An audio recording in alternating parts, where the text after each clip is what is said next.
Ja, ich werde ja immer gefragt, wie ich meine Brust damals in Form bekommen habe, was ich trainiert habe, welche Übungen ich gemacht habe, wie das mit der Ernährung aussah und diese ganzen Fragen.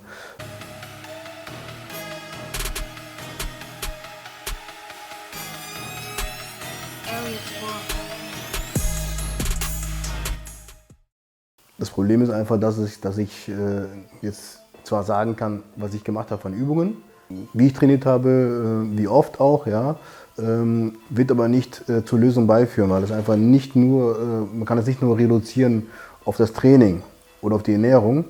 Das muss man auch natürlich auch so sehen, dass man natürlich auch im Vorfeld eine Diät machen muss. Ja. Man muss erstmal generell die Fettschicht, die ich einfach unter der Haut habe, muss ich reduzieren. Es geht davon aus, ich bin jetzt beim ersten Tag, habe jetzt so eine Schicht Fett drunter, ja, und fange an, direkt Muskelmasse zu trainieren, also auf Muskelmasse zu trainieren, auf Aufbau, ja, und hoffe dann, dass dann im Endeffekt die Brust dann in 3 Monaten oder 4 Monaten top aussieht.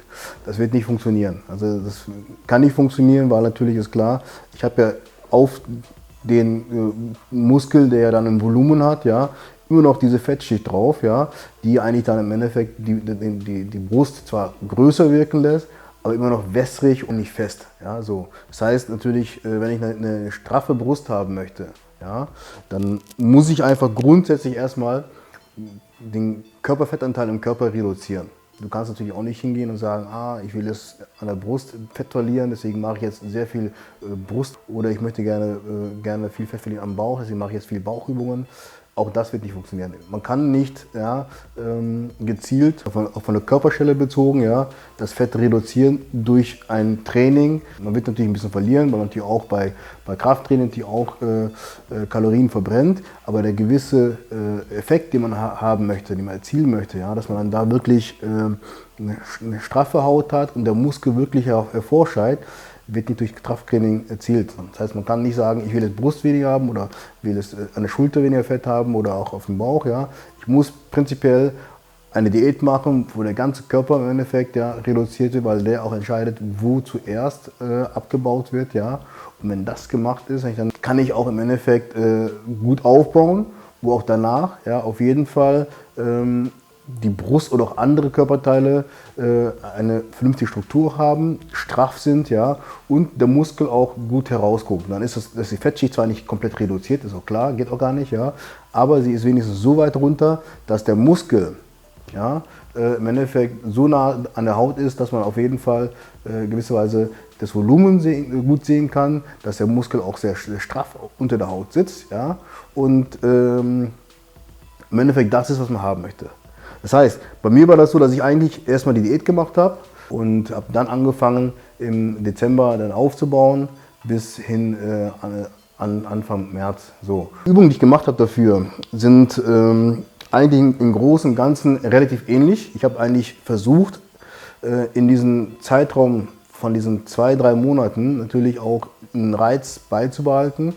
Das heißt, ich wollte immer jede Woche einen neuen Reiz haben. Habe das auch für mich persönlich so geschafft, dass ich eigentlich jede Woche mit anderen Geräten trainiert habe. Das heißt, ich habe die erste Woche zum Beispiel mit Langhantel trainiert, ja, habe viele Übungen damit gemacht. Dann habe ich die zweite Woche habe ich dann mit Kurzhantel trainiert, ja, dann Geräte mit Maschinen kombiniert und in der 4. Woche dann von allen möglichen Übungen das Beste, was mir so gefallen hat, rausgeholt. Ja, so war ich eigentlich jede Woche gut dabei, habe natürlich dazu, ja, in der Phase damals von Dezember bis März, ja, auch natürlich in der Woche die Brust zweimal trainiert.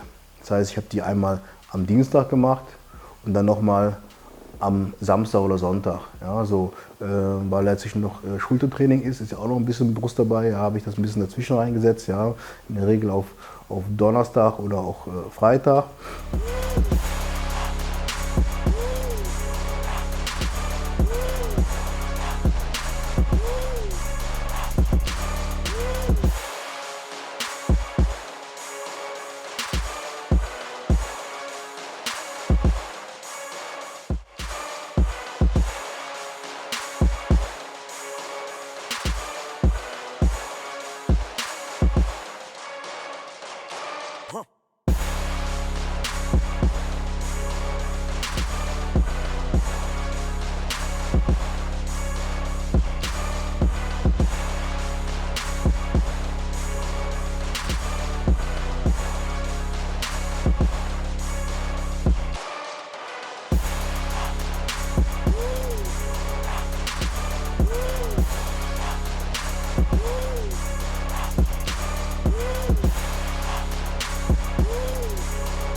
das war so, dass einfach in dem Zeitraum wirklich ich geschafft habe, die Brust wirklich ein gutes Volumen zu geben, sodass sie im Endeffekt sehr gut aussieht. Ja. Aber die Basis dafür ist sicherlich unter anderem natürlich auch die Ernährung und das Training, aber grundsätzlich dafür, dass es das Endprodukt straff, rund, mit einem guten Volumen aussieht, ist das die Diät. Weil die entscheidet auch, ja, wie du später aussiehst. Ja, man kann natürlich eine Diät auch natürlich zeitweise natürlich machen. Das heißt, man macht erstmal einen großen Schnitt, wo man sagt, ich nehme jetzt noch 10, 12 Kilo runter. Ja. Dann versuche ich natürlich fettfrei, ja, Muskel aufzubauen erstmal wieder. Ja. Erst natürlich mehr Kohlenhydrate, ja, die Kalorien gehen wieder ein bisschen hoch. Ich koche gesünder vor allen Dingen auch. Ja. Fettfrei, wenn das geht natürlich, und kann dann in der Zeit natürlich auch sehr gut aufbauen mit wenig Fett. Und dann gehe ich dann wieder hin und mache dann wieder eine Diät, ja, und reduziere wieder runter. Und so kann ich natürlich auch versuchen, natürlich auch den Muskel wieder in Form zu bringen oder auch den Körperbereich, den ich eben trainieren möchte, den ich eben herausstechen möchte. Ob es Bauchmuskulatur, ob es Brust, Rücken oder Schulter. So, die Variante. Ja, und ich habe es ja auch so gemacht, ich habe ja auch erstmal eine Diät gemacht, habe dann wieder angefangen aufzubauen und habe dann wieder Ende März wieder eine Diät gemacht, ja, wo ich wieder reduziert habe. Die ging dann auch wieder über 3 Monate, sodass ich dann eigentlich im Juli, ja, die Diät beendet habe, ja, und dann eigentlich auch da in einer relativ guten Verfassung war für mich persönlich. Und trotz alledem, ja, war ich schon im März, ja, auch schon von der Form so weit, wo einige sagen, da möchte ich auch hinkommen. Ich möchte gerne eine straffe Brust haben, ein vernünftiges Brustvolumen haben. Ja. Das gefällt mir dann auch schon so. Da habe ich ja auch, wie gesagt, viele Rückmeldungen bekommen, wo sie sagten, oh, das ist so gut, ja, das möchte ich auch haben. Wie geht das? Prinzipiell kann das jeder erreichen. Muss einfach ein paar Sachen beachten, einfach eine vernünftige Diät machen, wie ich es gemacht habe, in 2 Phasen machen. Ja, erstmal das Grobe entfernen vom Fett, dann Muskel aufbauen, sauber aufbauen und dann die nächste Diät machen wieder, um dann im Endeffekt den letzten Schliff zu setzen. So. Oder man macht eine komplette Diät runter, das ist dann das Problem, dass man dann auch sehr viel Muskelmasse verliert, wenn man die komplett runter reduziert. Ja, das ist die Gefahr dabei, deswegen würde ich es vielleicht nicht so machen. Mein Trainingsprogramm sah dann in der Zeit aus, dass ich 4 Sätze gemacht habe pro Muskelpartie, 8 Wiederholungen. Habe natürlich immer versucht, immer so schwer wie möglich zu trainieren. Ja. Geht natürlich am besten, natürlich, wenn du einen Spot dabei hast, einen Trainingspartner hast, ja, jemand, der dir hilft, ja, oder du fragst im Studio eben immer nach, dass du immer wirklich an die Grenze gehst, ja, wirklich am Maximum dran bist, wirklich so schwer, wie es wirklich geht, dass du da wirklich deine mindestens 6 Wiederholungen sauber alleine schaffst und dann nochmal die letzten 2 mit Hilfe. Da musst du wirklich ein bisschen auspendeln, da braucht man ein bisschen so eine Zeit, ja, um dann wirklich in jedem Training wirklich am Limit zu gehen. Ja. Das habe ich so bei mir gemacht, dass ich wirklich auch am Limit war, sodass der Muskel immer belastet war, immer extrem voll aufgepumpt, ja, aber auch die Tage danach, ja, die Ruhezeiten brauchte. Das habe ich dann auch immer, wie ich vorher erklärt habe, immer geguckt, wie der Abstand war. Ja. Wenn wirklich das Training sehr intensiv war, waren die Abstände ein bisschen größer zum nächsten Training, weil ich habe ja in der Woche 2-mal die Brust trainiert und manchmal braucht man einfach 3 Tage, 4 Tage für das nächste Training. Ja, so, das hängt davon ab, wie stark du auch in den letzten Trainings trainiert hast.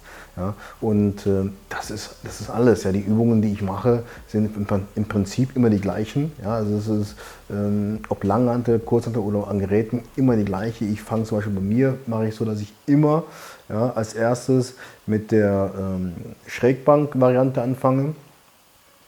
Aus dem Grund, weil ich einfach für mich persönlich die Basis in der oberen Brust, wie gesagt, verbessern möchte. Und wenn man natürlich im Trainingsstart mit der Übung anfängt, sag ich mal so, ja, hast du die meiste Power. Ja. In den nächsten Übungen wird's mal weniger. Ja. Das heißt, die Kraft verlierst du. Auch deswegen, weil ich mache auch nicht so lange Pausen. Das heißt, ich mache jetzt 3, 4, 5 Minuten Pause, dass ich dann wirklich wieder mich komplett erholt habe und dann neu anfange, sondern ich habe Pausen, die in 45 Sekunden bis ungefähr 1 Minute dauern, ja, und gehe dann wieder in der nächsten Wiederholung ran. Ja, so, das heißt, die Pausen sind relativ kurz. Die Sätze kommen relativ schnell hintereinander, ja, zügig. Und dann natürlich mit schwerem Gewicht. Es kommt eigentlich darauf an, dass man eigentlich regelmäßig zum Training geht. Das ist ja entscheidend. Dass man wirklich regelmäßig zum Training geht, dass man immer Bock hat, immer Lust hat. Man muss gucken, dass man sich einfach Motivation holt. Ob man das jetzt macht durch einen Trainingskollegen oder ob man sich das holt über ein Internet, über ein Video, ja, oder über andere Leute, die, wie gesagt, es vorleben. Ja. Man muss immer gucken, dass man regelmäßig beim Training bleibt. Weil nur dann, ja, kannst du den Erfolg später haben, ja, oder dann so aussehen, wie du dir das vorstellst, wenn du wirklich, und das ist auch das Problem eben, die erste Zeit, wenn man sowas angeht, ob es eine Diät ist, ob man, wie gesagt, ob man Muskelaufbau macht, die erste Zeit ist immer ein Problem, weil man relativ wenig an Resultat sieht. Das heißt, man macht eine Diät, ja, man fängt an und die ersten Wochen sieht man wenig. Bei mir war das so, dass ich in der ersten Woche noch schwieriger geworden bin. Ja, da war ich natürlich erstmal schockiert und dachte, oh, da geht aber jetzt in die falsche Richtung los. Ja. Ich habe natürlich dann nicht bedacht, dass natürlich auch währenddessen ich ja Diät gemacht habe, auch natürlich auch trainiert habe. Das heißt, ich habe mein Muskelvolumen wieder aufgefüllt, ja, und deswegen wurde ich natürlich erstmal schwerer. Ja. Bis dann der Körper erstmal anfängt, diesen Prozess anzugehen zu Fettreduzierung, ja, das dauert dann schon 3 Wochen. Ja. Das dauert 3 Wochen, bis man wirklich dann auch sagt, okay, jetzt merkt man auch Stück für Stück, ja, dass man jetzt runter reduziert, ja, und der Körper wirklich auch an die Fettzellen rangeht. Ja. Das gleiche auch beim Muskelaufbau. Es wird nicht sofort funktionieren. Man kann nicht ins Studio gehen, 1, 2 Wochen sagen, oh, jetzt will ich was sehen. Das wird nicht funktionieren. Es ist eine Zeit, es ist ein Prozess einfach, der über mehrere Wochen geht. Wenn du schon mal trainiert hast, ist der Prozess, ja, wesentlich schneller. Hast du noch nie trainiert, bist du ein Trainingsanfänger, ja, dauert er länger. Ja, in der Regel, wenn man wirklich eine gute Brust trainieren möchte, braucht man dafür 2 Jahre eigentlich, kann man sagen. 2 Jahre eine sehr gute Brust trainieren. Für die meisten reicht schon 1 Jahr Training, da haben die schon eine gute Brust. Aber wenn man wirklich eine heftige Brust haben möchte, braucht man wirklich intensives 2 Jahre Training. So, das betrifft fast alle Muskelpartien, ob Beine, Brust, Rücken oder so, muss man schon sehr intensiv 2 Jahre trainieren, um da wirklich eine gut ausgeprägte Muskulatur zu bekommen. Als Anfänger. Bist du ein Zurückkehrer, der schon mal trainiert hat, der auch schon damals gut trainiert hat, ja, wird dieses Resultat schon nach 3, 4 Monaten schon sichtbar sein, weil einfach der Muskel sich erinnert, ja, an diesen Prozess und dann einfach auch das Volumen wieder schnell zurückbekommen kann, weil er ist ja schon mal gedehnt worden auf ein gewisses Volumen, ja, und das kann er wieder vorherstellen. Das kann man so vergleichen wie mit einem Luftballon. Wenn ich einen Luftballon aufblase, das erste Mal, ist das sehr schwer. Ja, das ist vergleichbar mit dem Prozess eines Anfängers. Und wenn ich dann im Endeffekt einen Luftballon aber schon aufgeblasen habe, ja, der schon mal gedehnt war, ist danach, das Aufblasen danach, ist wesentlich einfacher, als einen Luftballon aufzublasen, der neu ist. Ja, und das ist im Endeffekt ein guter Vergleich. Ja. So kann man es auch mit den Muskeln sehen. Ja. Bei mir war das so, dass ich einfach für mich, dass ich das persönlich schon vorher trainiert habe, jahrelang auch, ja, auch gut trainiert habe, auf einem guten Limit war und dann aufgehört habe und jetzt wieder angefangen habe. Deswegen ist bei mir das Resultat natürlich wesentlich schneller. Ja. Und trotz alledem, ja, war für mich die Anfangszeit brutal schwer. Also wo ich aufs Laufband gelaufen bin, ja, für 20 Minuten und bei sehr niedriges Tempo, ja, gelaufen bin, ich glaube bei 7,5 oder so Laufbandgeschwindigkeit oder sowas, das war schon sehr schwer. Ich habe aber gemerkt, dass es wirklich zu Woche besser geworden ist. Ja, so, und zwar ein klein bisschen, ja, das war dann 7,4, 7,6, 7,8 oder sowas, ja, aber es wurde besser. Und auch bei den Gewichten, ich habe angefangen bei Beinpresse oder so mit 60 Kilo oder sowas, ja. Das ist jetzt weit weg, ja, von dem, wo ich jetzt bin, ja. Also es ist einfach so, dass man einfach daran arbeiten muss und man muss sich auch selbst motivieren oder muss Leute haben, die einen motivieren nach einer gewissen Zeit. Ja, wenn man das 1, 2 Wochen macht, ist es noch okay. Dann hat man noch die Stärke haben, ja, werden das in den ersten 2 Wochen auch selbst hinbekommen. Ja. Aber es gibt irgendwann einen Punkt, der ist früher oder später immer da. Dann wird man alleine nicht mehr weiterkommen. Das heißt, man muss immer jemanden haben, der einen mitzieht, der auch an den Tagen, wenn man mal eine Pause machen möchte, ja, oder man sagt, oh nee, heute habe ich keine Lust, mir geht es heute nicht gut, ich fühle mich nicht stark oder sowas, der dann sagt, komm mit, zack, zack, zack. Das sind genau diese Punkte, diese Momente, wo man am Ende, ja, wenn man die Rechnung bekommt, sieht, okay, jetzt ist es da, ja, jetzt ist mein Ziel erreicht, weil das nicht nur die wichtigsten Phasen sind, ja, sondern die wirklich schwersten Phasen sind. Das sind die Phasen, wenn man wirklich sagt, ich habe keine Lust, ich möchte jetzt mal heute nicht trainieren. Weil das passiert dann schon mal öfter, mal die Woche und das unterbricht einfach einen Zyklus, ja, der Hypertrophie, ja, der Phase einfach zu sagen, okay, man versucht einen kontinuierlichen Leistungs- oder auch Muskelaufbau zu machen, ja, bis zu einem gewissen Limit. Ja, so. Und wenn man das natürlich unterbricht, ja, geht natürlich dann die Kurve wieder runter, das heißt, die Leistungsqualität wird schlechter, ja, man verliert wieder an Qualität und Masse und so und muss dann eigentlich wieder, wenn man dann eine Woche Pause gemacht hat, wieder eigentlich bei Neuen anfangen, wo man eigentlich vor 4 Wochen schon war.